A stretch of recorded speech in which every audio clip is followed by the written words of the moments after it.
Hey, I'm JJ. You may have heard people call me Justin before. That's my given name. If you ever talk to my wife, that's what I'm called.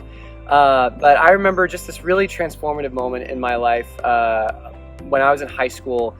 Me and some friends. It's going to sound really cliche because I'm a worship director now, but was the very first time that I ever led worship.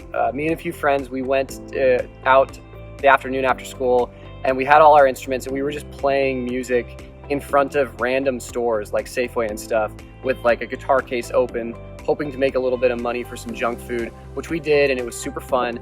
But then after that, we all had our instruments and we went off to youth group. And as you know, kind of Providence would have it, there wasn't really like a worship leader that night. And so we stepped in kind of as a band and played for worship, and it was not planned.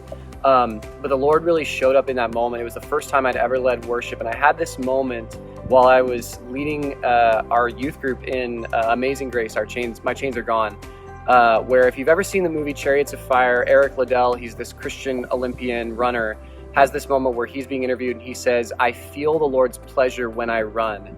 And I remember in that moment playing that song and feeling the Lord's pleasure, and specifically feeling like I was doing exactly what I had been made to do, what I had been put on the earth to do, what God made me to do, and just feeling God's pleasure in that moment was this incredibly transformative thing that continued to be with me for the rest of my life.